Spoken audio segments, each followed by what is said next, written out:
Realmente hemos avanzado en el combate, uno de los mayores lastres de la historia de nuestro país, que es la pobreza. Bueno, vamos a platicar aquí, le doy la bienvenida y saludo con muchísimo gusto a Rogelio Gómez Hermosillo, coordinador de Acción Ciudadana frente a la pobreza. Rogelio, qué gusto saludarte.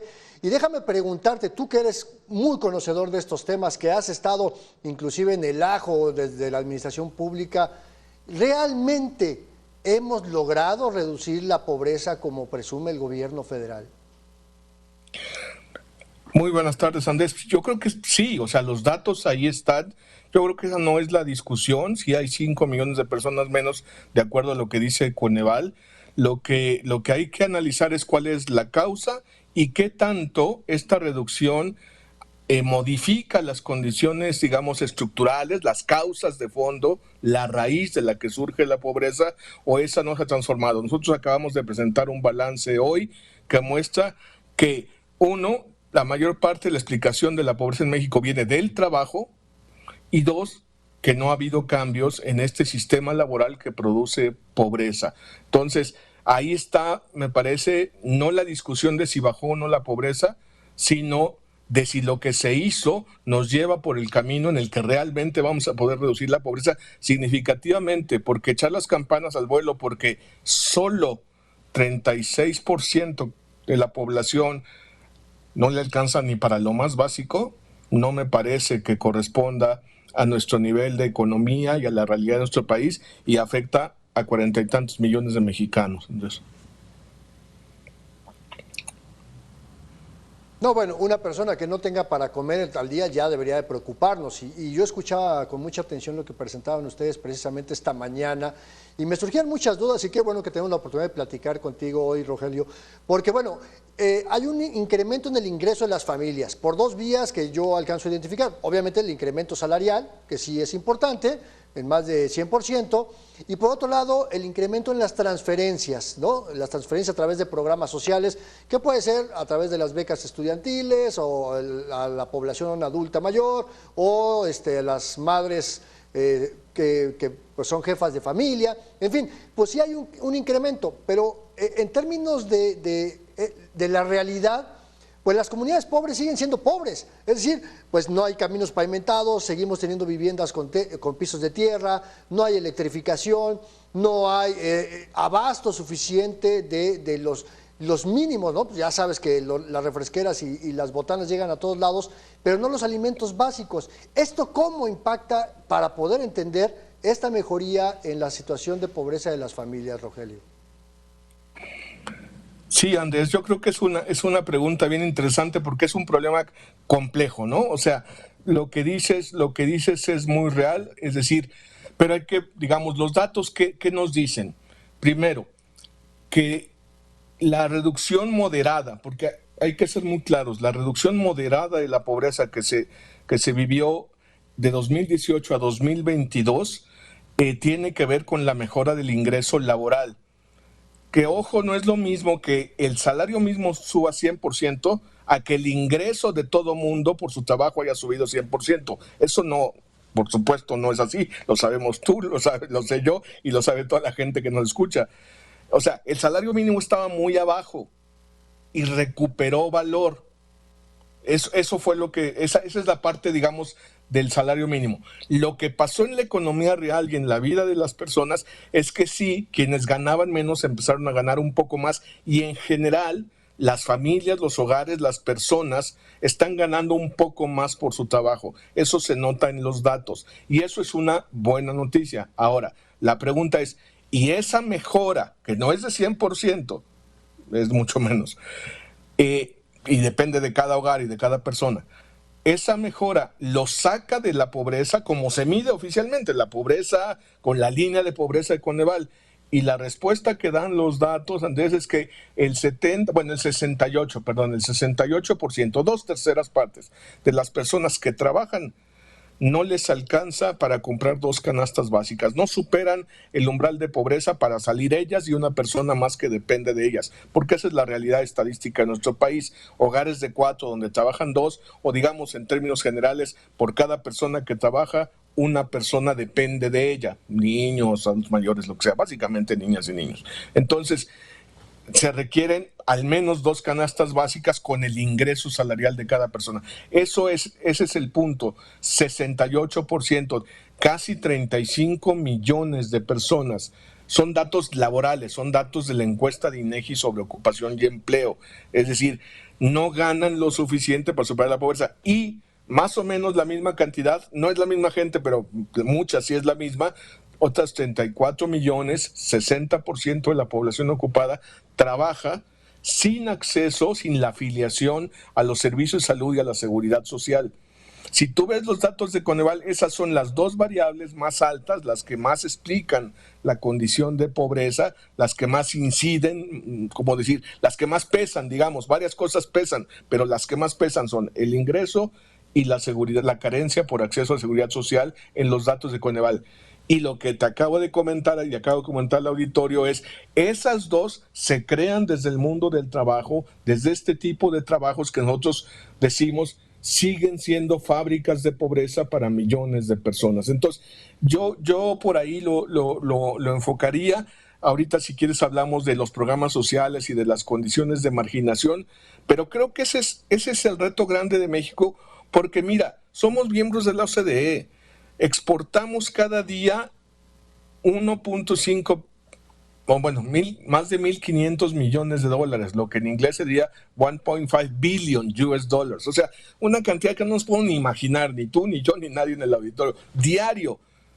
Estamos en este tratado que es la principal economía del mundo. Es una economía vibrante, mucho más potente que la mayoría de América Latina, o por lo menos comparable, digamos, a, no sé, Brasil, Argentina, en fin.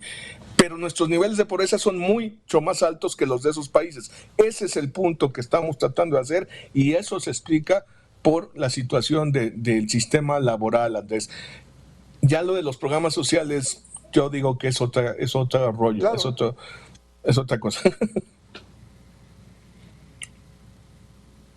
Sí, siguen siendo paliativos de alguna manera, ¿no? Porque está este tema precisamente el ingreso, está la falta de acceso a servicios de salud y aparte el rezago educativo que también tiene su componente, porque pues al haber mayor rezago educativo, pues la población conforme va creciendo no puede acceder a mejores condiciones de empleo, a mejores trabajos, mejor pagados y termina engrosando pues las filas de las maquiladoras y entonces es como que un círculo vicioso que no va a haber ningún programa social que lo pueda resolver. Entonces, tú conoces muy bien cómo funcionan los programas sociales y porque fuiste parte del diseño hace más de 20 años de varios de ellos, que incluyan esto que llamábamos la corresponsabilidad, ¿no? O sea, para yo ser parte de un programa social, beneficiario de un programa social, tenía que hacer algo a cambio para que no fuera la simple dádiva.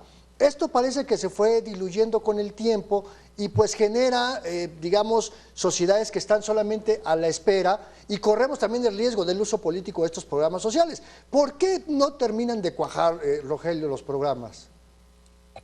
Mira, yo creo que claramente en ese campo, en ese aspecto, digamos, de la política social, sí hubo un paso atrás, claramente, de lo que se venía haciendo. No es cierto que fuera un paso para adelante. Se dejaron de hacer 2 cosas. Una, la que tú señalas, el asunto de la corresponsabilidad, pero otra quizá primero, más como la puerta de entrada, que es quién lo recibe. O sea, los programas sociales en el actual gobierno, con la misma fuente de datos, fíjate, ojo aquí que ahora sí que no es de otros datos, la misma fuente que se usa para medir la pobreza, la Encuesta Nacional de Ingresos y Gastos de los Hogares del INEGI de 2022, es la que muestra esta reducción de los 5 millones. Esa misma muestra que 60%, 6 de cada 10 de los hogares de menor ingreso del país, el 40% de la población que menos gana, no recibe, está fuera de los programas de transferencias gubernamentales. Ya ese nivel de exclusión me parece que es muy relevante porque entonces claramente la crítica de muchas organizaciones que han analizado esto, pienso en Max Jaramillo, pienso en mucha gente que muestra que se gasta más, pero no llega más a los hogares más pobres, como que se fue al otro lado de la distribución del ingreso. Luego viene toda la discusión sobre el sesgo político que ya se normalizó, o sea, yo no entiendo cómo, o sea, ni Salinas en su momento de mayor poder se le hubiera ocurrido convertir su estructura política en la estructura de operación de los programas sociales, pero eso pasó. Y claramente, pues, pero al final, los programas sociales, cuando están bien diseñados, deben contribuir a tutelar derechos sociales, a que la gente pueda tener un apoyo para que la falta de ingreso, que para que la falta de recursos no sea la razón, por ejemplo, para que las niñas abandonen la escuela al terminar la primaria o la secundaria, por poner ese ejemplo. Para eso serían las becas, ¿no? De secundaria, porque en la primaria todo el mundo está en la escuela, ahí no se entiende para qué serían, pero bueno, esto está evaluado hace mucho tiempo, pero digamos, secundaria y sobre todo bachillerato, el nivel que sigue, que es muy importante y donde tenemos el gran reto educativo de México, porque ahí tenemos la gran sangría de jóvenes que se quedan sin concluir su bachillerato y entran a este círculo vicioso que bien mencionabas, rezago educativo que lleva a trabajos precarios de bajos ingresos y reproducción de pobreza, el círculo vicioso de la pobreza. Para eso sería una beca, para romper ese círculo vicioso, para que sí lograran terminar la prepa y avanzaran, tuvieran una capacidad de conseguir un mejor trabajo, sobre todo si la educación también fuera pertinente de calidad. Porque y aquí termino, porque la transferencia monetaria, solo dar el dinero no resuelve el problema.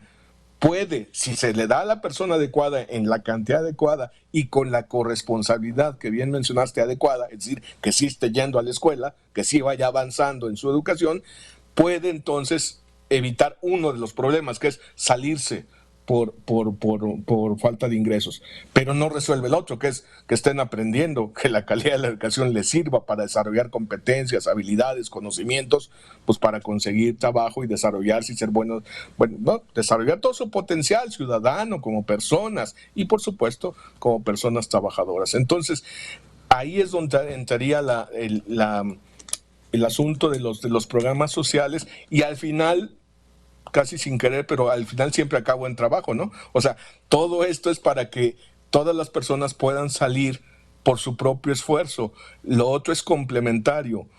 Le podemos llamar paliativo, como bien dijiste, pero sobre todo me parece que es complementario. Es como los bastones para caminar. Es como, ¿no? Momentos en que se requiere un empujón, un apoyo, pero tiene que ser para quienes lo necesitan, en el monto que lo necesitan, y con la corresponsabilidad de que se esté dando el resultado que se espera. Eso es lo que no está pasando ahora, Andrés. No, nos podemos ir al extremo, ¿no? Porque pues digamos que los ricos de los ricos, los grandes empresarios, las grandes empresarias, pues ya son mayores de 65 años o están muy cerca, diputados, diputadas, congresistas, exgobernadores, tienen 65 años o más y ya por eso reciben una pensión universal, ¿no? Y habría que cuestionar si realmente se lo merecen. Pero también está esta otra parte del Coneval, ¿no? Porque dentro de las iniciativas para desaparecer los órganos autónomos está desaparecer al Coneval. Y el propio eslogan de este consejo es ilustrativo. Lo que se mide se puede mejorar. Y si no tenemos un órgano autónomo que realmente nos ayuda a medir el nivel de pobreza, ¿cómo la vamos a poder mejorar, Rogelio? Sería otro paso atrás muy grave, Andrés. Ese sí no se entiende por ningún lado, porque al final el Coneval es el que les da la fuente para hacer todo este discurso.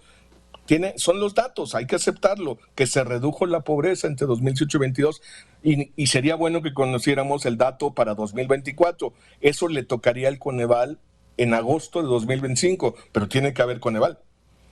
Y tiene que ser un Coneval creíble, autónomo. Y la verdad es que la paradoja, autónomo pero no autónomo constitucionalmente, la paradoja es que lo metieron en el paquete de vamos a acabar con que los órganos, ¿cómo dicen? Que gastan mucho, onerosos, y que son autónomos y le quitan atribuciones al Ejecutivo. Y paradójicamente el Coneval no es ni lo uno ni lo otro. No es oneroso en lo más mínimo, su presupuesto es minimérrimo. El otro día creo que puse, ¿no? Creo que es menos de 1 centavo del gasto social, menos de 1 centavo por cada millón de pesos. Una cosa así como desproporcionada, pero no me hagan caso, pero en esa magnitud, o sea, el 0.01 de todo el presupuesto se usa para la evaluación de los programas sociales y sobre todo la segunda parte, que es la política. No es un órgano autónomo constitucional, es un órgano que depende de la Sedesol. Entonces, perdón, ya no se llama Sedesol, la Secretaría de Bienestar. Así que ni siquiera cae en ese paquete, que tampoco es que esté bien que destruyan los órganos autónomos, fueron un logro de la democracia, pero el Coneval ni en esa situación está. Entonces, eso sí será muy grave, pero el punto que nosotros queremos hacer con este reporte que presentamos hoy de la raíz de la pobreza permanece porque este sistema laboral excluye no, y es precario, tiene que ver con hay que ir a la raíz. Digamos que discutir sobre programas sociales como la ruta para salir de la pobreza es andarse por las ramas, si usamos la misma metáfora. En lugar de ir por las raíces, es andarse por las ramas. Entonces hay que ir a la raíz y la raíz está en el mundo del trabajo. Ahí es donde tenemos que resolver el asunto, porque esta discusión sobre que aumentó, esta situación de que el salario mínimo recuperó o duplicó su valor, bueno, recuperó su valor, duplicó su monto, es muy importante, pero aún, y esto hay que ser muy claros, al salario mínimo le faltan 1,500 pesos al mes, 50 pesos al día, para que sirva para que 2 personas no vivan en pobreza. Ojo, 2, quien trabaja y una persona que depende de ella. Entonces, pues ahí ni siquiera en ese alcanzó la meta. O sea, algo que se hizo bien no fue suficiente. A mí me suena mucho a oportunidad perdida, la verdad, porque toda esta concentración en programas sociales y vamos a darle primero a los pobres, que no fue así, como te digo, no, 6 de cada 10 hogares no reciben, al final se quedan las ramas, son cantidades mínimas, no resuelven el asunto, no están garantizando que se mejore la educación o la salud o la vivienda y no están yendo a la fuente, que sería cómo hacemos para mejorar no el salario mínimo, sino el ingreso laboral, los salarios de todas las personas, sobre todo las que ganan menos, las que ganen mínimo o las que ganen 8,000, 9,000 o 10,000 pesos, que tampoco les alcanza. Ese es el punto para vivir dignamente. Ahí es donde está el, el núcleo, el corazón duro, el nudo gordiano, digamos, de la pobreza en México, pero a ese hay que entrarle con una política laboral de diálogo social, de concertación. No se puede. Ahí sí, las mayorías y los decretos no resuelven, porque la economía no se puede gobernar con decretos, hay que concertar, hay que acordar. Y bueno, se requiere un gobierno dispuesto a eso, por supuesto. Y al final lo estaremos viendo en el corto, mediano y el largo plazo. Pero bueno, Rogelio Gómez Hermosillo, coordinador nacional de Acción Ciudadana frente a la pobreza. Como siempre, un gusto saludarte y poder platicar contigo y que nos pongas en contexto estos temas tan complejos.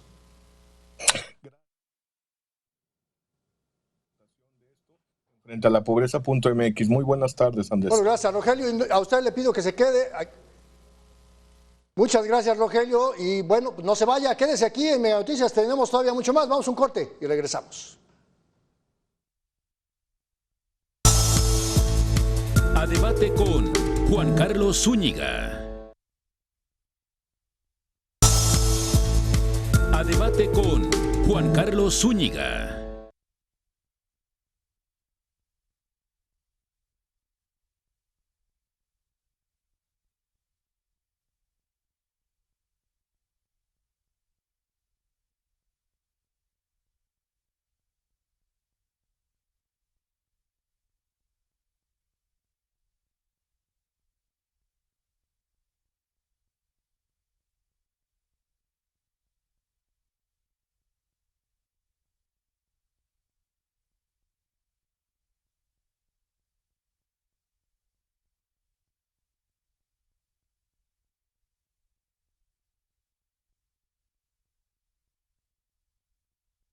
Okay.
debate con Juan Carlos Zúñiga.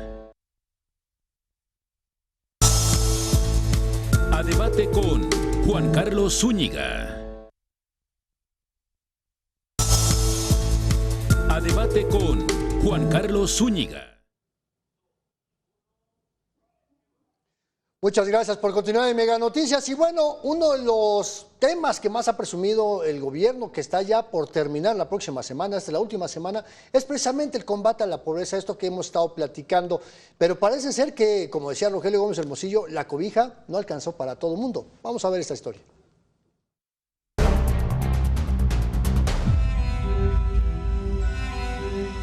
Por el bien de todos, primero los pobres. Ese es el eslogan que acompañó a la presente administración, una premisa que fue una realidad, pero no para todos los pobres. De 2018 a 2022, 5 millones de personas salieron de la condición de pobreza por ingresos, es decir, la falta de recursos suficientes para asegurar la necesidad básica de alimentación. La brecha de ingresos entre los más ricos y los más pobres también se redujo. Los pobres ganan 20% más y los ricos 13% menos. La disminución de la pobreza registrada es importante, pues desde un decenio antes del 2018 en México no se había logrado sacar prácticamente a nadie de la pobreza. Más del 70% de la reducción se explica por el alza consecutiva en el salario mínimo. Las remesas recibidas por 4.9 millones de hogares mexicanos también contribuyeron a superar la pobreza, al igual que las dispersiones por los programas sociales que apoyan a 30 millones de familias. Es en buena parte por el tema de los ingresos laborales, también sin duda hay un impulso de las transferencias, cuyo gasto por el lado del gobierno federal ha incrementado muchísimo. Pero si bien estos programas dieron prioridad a unos sectores, descuidaron a otros. Porque no tenemos una política social para primera infancia. No tenemos una política social para mujeres. Si bien año con año se incrementa el presupuesto para estos programas, la pobreza extrema no solo no se pudo superar. De 2018 a 2022, 400,000 personas cayeron en esta condición. Que necesitamos jabón, comida, desgranamos un poco de maíz para vender. En el mismo lapso, la población que no tiene acceso a servicios de salud se elevó a 50.4 millones en 2022. 14.5 millones de personas más carecen de este beneficio. Y esto pues es por la desaparición del Seguro Popular, que finalmente la gente se sentía afiliada a alguna institución, a algún programa que daba servicios de salud. Y ahora, aunque nos dicen, bueno, tenemos un sistema de salud universal, pues la verdad es que la gente no sabe a dónde ir. A este rezago se suma un retroceso en el acceso a la educación, que en 4 años se elevó en 8.4 millones. También creció en 1.5 millones el número de niños que no fueron a la escuela. El Banco Interamericano de Desarrollo considera que la siguiente administración tendrá que estructurar políticas públicas de atención para evitar que quienes salieron vuelvan a caer en la pobreza. Dice Alcántara. ¿Realmente hemos podido con la pobreza? Bueno, pues vamos a platicar sobre esto y déjeme dar la bienvenida aquí a esta mesa a Eduardo Torreblanca Jax, analista de esta casa editorial Mega Noticias, y a Víctor Aramburucano, doctor en políticas públicas. Señores, muy buenas tardes, bienvenidos. Y déjeme preguntarte rápidamente, Víctor, ¿realmente este gobierno pudo con la pobreza? Sí, pues ahí están las cifras del Coneval. Bueno, por cierto, buenas tardes, Andrés, y mucho gusto, Eduardo. Sí, pues ahí están las cifras, ¿no? O sea, en el agregado, evidentemente, sí ha habido una reducción, y digo, los impactos han sido diferentes dependiendo, pues, el tipo de grupo, ¿no? O sea, donde vemos, por ejemplo, la mayor reducción de la pobreza entre 2018 y 2022 es en la parte de los adultos mayores. Ahí la reducción fue hasta de poco más de 12 puntos porcentuales. En las personas con discapacidad, que era otro grupo, pues, que no estaba atendido anteriormente. No hay datos para 2018 porque todavía no se hacía esa pregunta, pero para 2020, que no debe ser muy diferente, pues el 56.5% de la población con algún tipo de discapacidad estaba en condición de pobreza, y para 2022 ya fue el 47%. En las zonas rurales también hubo una reducción sustancial. En 2018, 59.6% de la población en zonas rurales estaba en pobreza moderada por ingresos, y para 2022 es el 50.6%. Y hay que recordar además la profundidad de la pobreza, que es otro de los términos. Ahorita lo que estamos hablando es incidencia, pero la profundidad nos referimos básicamente a pues, qué tan pobre es alguien, ¿no?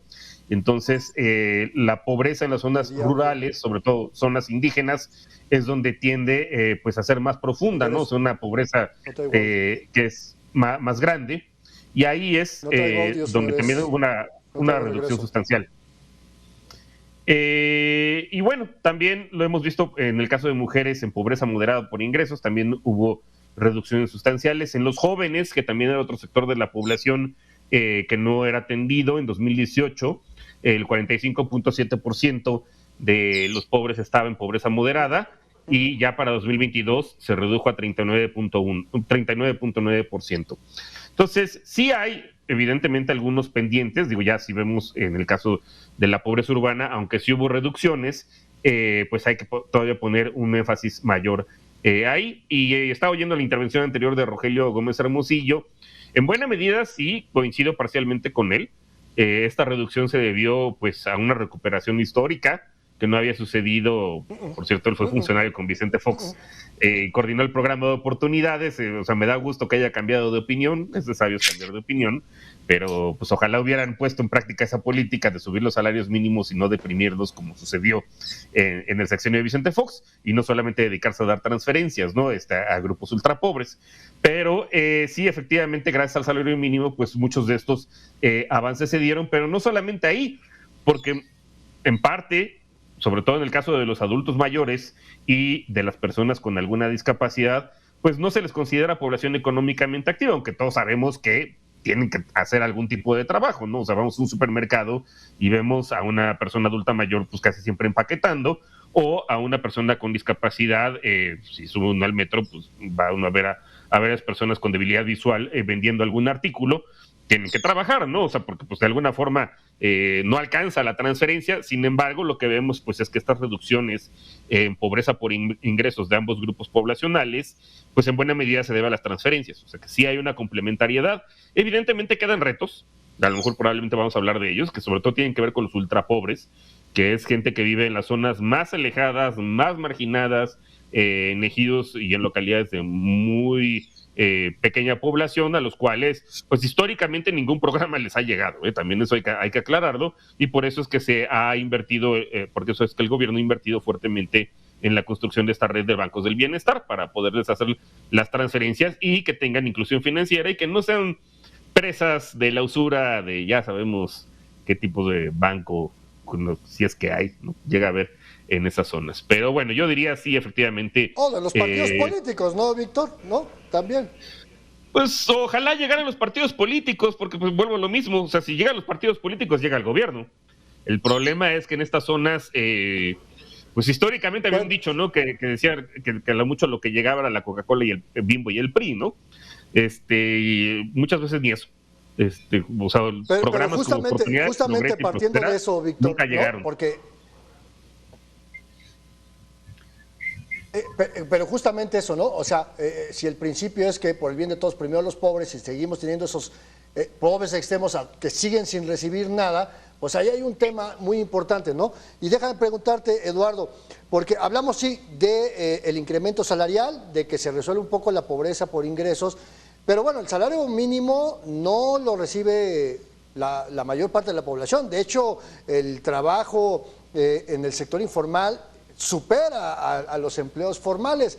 ¿Qué tanto el salario mínimo, las transferencias, Eduardo, realmente han contribuido a reducir esta brecha de desigualdad? Yo creo que es importante reconocer en el actual gobierno, no regatearle la voluntad política para haber incrementado el salario mínimo y haber superado de manera muy importante, muy relevante, histórica, el poder adquisitivo del salario mínimo, que venía con un rezago impresionante después de los 30, 35 años anteriores, en donde se consideró que la mejor manera de evitar la presencia de la inflación era castigar a los salarios más pequeños, que es los que regularmente recibe el grueso de la población. Se rompe ese paradigma, comprobando que efectivamente no tiene una relación directa un salario mínimo más alto, sensiblemente más alto, con la existencia de presiones inflacionarias. De hecho, también sería importante señalar que esta lucha por incrementar el salario mínimo viene de la administración anterior y de otras corrientes, digamos, políticas, incluso de la propia Coparmex, del sindicato, digamos, de patronos o de patrones, y también luchó porque hubiera un incremento de los salarios mínimos. Yo creo que ahí, en ese terreno, el gobierno el gobierno que está por salir, ha hecho una gran labor. Valdría la pena pensar si esta vía sería la conveniente a seguir durante la siguiente administración. Pero bueno, ese podría ser otro asunto. Las transferencias directas han sido muy importantes. Se le ha criticado al gobierno que tiene poca claridad en cuanto a quién se entrega esas transferencias, pero creo que no hay que tenerle miedo a la entrega de recursos directos a las poblaciones destinatarias. Yo creo que cualquier economía en el mundo tiene ese recurso y me parece que es totalmente válido. No me parece que sea o tenga que ser la política más destacada. Lo que yo pudiera señalar desde mi punto de vista que le faltó a este gobierno es ver la manera de que algunas zonas donde se reconoce que son zonas que de manera endémica está produciendo pobreza y pobreza extrema, tratar de ver cuáles eran las vocaciones productivas, si es que había alguna vocación productiva posible en esas comunidades, para incrementar la posibilidad de que esos mexicanos se incorporaran en el ámbito laboral. Es decir, no solamente mediante transferencias directas abates la pobreza, también creando las condiciones necesarias para que esas familias se incorporen con mayor capacitación, mayor educación y también oportunidades para la creación de empresas e inversión en esas regiones, se pueden incorporar de una manera más sólida al ámbito productivo nacional, y con esto yo creo que sí se garantiza con un salario en una economía formal, con prestaciones, se puede avanzar con mayor solidez en el combate a la pobreza. Yo creo que si a mí me hubieran dicho cuál era lo ideal, sería tratar de ver de qué manera podemos incorporar a esos mexicanos al ámbito productivo sin quitarles las transferencias, pero sabiendo que con el paso del tiempo, con el paso de los años, esas transferencias van a tener una menor presencia en el combate a la pobreza, con la garantía de que se van a obtener mejores resultados.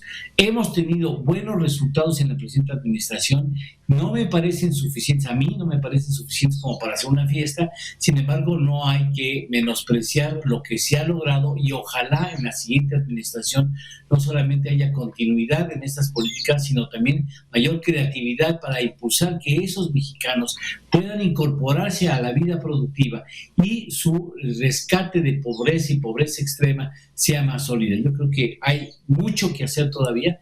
Es inexplicable que en este país haya tanta pobreza y pobreza extrema, teniendo una riqueza generosa que da este territorio, nuestros 11.500 kilómetros de litoral. O sea, es inconcebible que tengamos todavía poblaciones que no se han podido incorporar o han podido salir de la pobreza y de la pobreza extrema, Andrés. Pues sí, y el tema de los ingresos creo que son un primer paso muy importante y las transferencias ayudan, pero denme oportunidad, vamos rápidamente a hacer una pausa, 2 minutos, y regresamos para seguir platicando sobre este tema. No le cambie. A debate con Juan Carlos Zúñiga. A debate con Juan Carlos Zúñiga.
debate con Juan Carlos Zúñiga.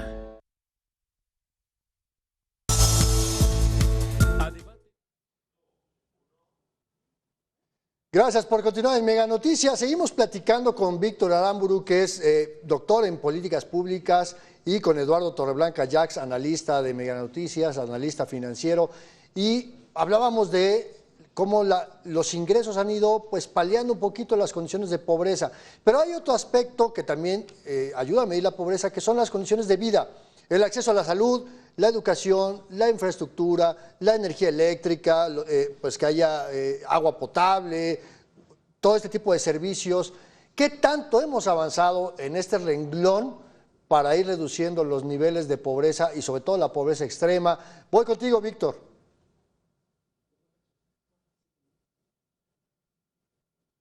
Una cosa es el sector informal y otra cosa son los trabajadores informales. Entonces, hay más trabajadores informales que los que trabajan en el sector informal. ¿A qué me refiero con esto? Hay muchos trabajadores que no tienen contrato, ¿no? O que no tienen prestaciones, pero que trabajan en el sector formal.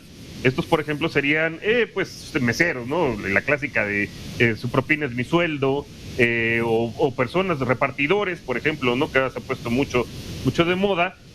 Pero en los dos casos también el salario mínimo sí tiene efectos sobre ellos, O sea, efectivamente ganan menos que el salario mínimo muchas veces, desgraciadamente, pero les sirve, se los empodera para poder negociar con sus patrones un mejor salario, porque dicen, mira, sabes que me pagan en el sector formal, están pagando tanto, ¿por qué no me subes a mí también, aunque sea algo? Nunca va a llegar probablemente a un salario mínimo, o en ocasiones de hecho sí, sobre todo para los que prefieren no tener prestaciones pero ganar más, pero o sea, el aumento al salario mínimo sí les afecta y les afecta positivamente. Es algo bastante estudiado, se le conoce como efecto faro. Entonces, por eso vemos que los mayores incrementos, en el ingreso laboral y en los salarios se dieron en el primero y segundo decil de ingresos, es decir, estamos hablando del 10% y del 20% más pobre de la población, los cuales ellos sí muchas veces trabajan en el sector formal y son trabajadores informales, es decir, que no tienen prestaciones, pero aún así se vieron beneficiados por estos incrementos al salario mínimo. Y ahora, respecto a lo que me comentaba, sí, efectivamente, pues ha habido toda una polémica, ¿no? Respecto a cómo mide el Coneval el acceso a los servicios de salud pública, y literalmente llegan y te preguntan en la encuesta nacional de ingreso gasto de los hogares, a ver, le voy a leer una lista de seguros médicos y usted dígame a cuál de estos tiene acceso.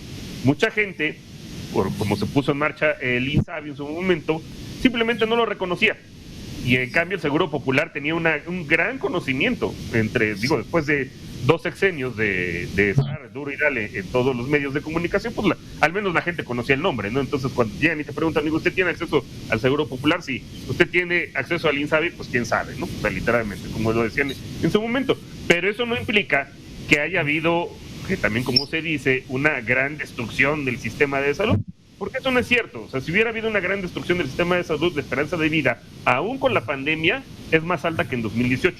Antes era de 74 años, ahora es de casi 75. Si hubiera habido una destrucción masiva del sistema de salud, pues veríamos hospitales abandonados, como sucedía antes, veríamos clínicas, veríamos falta de residencia. Al contrario, lo que se ha tratado de hacer con este cambio al IMSS Bienestar, pues es aprovechar la infraestructura que existe. Además, hay que decirlo, esa infraestructura existe desde tiempos de López Portillo, cuando era el IMSS Coplamar, pero se ha ido rehabilitando y se han ido contratando a más médicos, ya sean mexicanos o cubanos, porque muchas veces los mexicanos no quieren ir, y se han creado universidades, ¿no? Como en el caso de la Ciudad de México, la UNISAN, la Universidad de la Salud, porque tenemos, eso sí, un déficit fortísimo de personal de salud. Pero lo que vemos es que ha habido una contratación masiva para los diversos sistemas de salud, tanto, sobre todo públicos, ya sea del IMSS, pero del IMSS Bienestar también, y de los algunos sistemas estatales y locales, pues para suplir, ¿no? Porque pues ya vimos cuáles son las consecuencias. Ahora, en términos de las otras dimensiones que mide el Coneval, pues lo que vemos es que ha habido avances, no muy grandes, ¿no? O sea, por ejemplo, si lo vemos en población con carencias por acceso a seguridad social, que viene muy de la mano con este nuevo programa de pensión universal, pues hubo una reducción de 3.3 puntos porcentuales respecto a 2018. Pasamos de 53.5% de la población sin seguridad social a 50.2%. En el caso de carencias por calidad y espacios de la vivienda, pasamos de 11% a 9.1%, es decir, una reducción de casi 2 puntos porcentuales. en carencias por acceso a los servicios básicos de la vivienda, que básicamente esto tiene que ver con acceso a agua, sanitarios, cómo se cocina. También hubo una reducción más o menos de 2 puntos porcentuales, y esta sí es muy importante. En la población con carencias por acceso a la alimentación nutritiva y de calidad, es decir, de que la gente coma mejor, ahí sí hubo una reducción de 4 puntos porcentuales. Antes era 22.2% de la población que no tenía acceso a una alimentación nutritiva y de calidad, y ahora se redujo a 18.2%. Entonces, en ese sentido, pues también hay avances.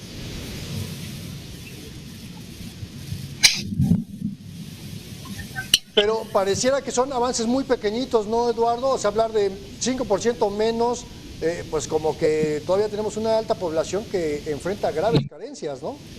Sí, ahora tampoco se va a acabar en una administración, o sea, venimos arrastrando ese problema de décadas atrás, y no podemos ver una reducción, digamos, contundente en un solo gobierno. Lo que sí es cierto, a mí me llama mucho atención lo que acaba de incorporar como elemento Víctor, y me parece que ese es un asunto muy importante que debería merecer atención posterior, es la presencia de una economía informal.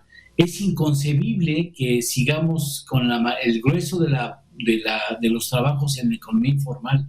Algo no hemos hecho bien, o nos hemos abstenido de hacer algo en específico, lo que da como consecuencia una economía informal muy robusta, en donde podemos distinguir que no solamente es importante que un trabajador cuente con una labor y un ingreso relativamente constante, sino que lo que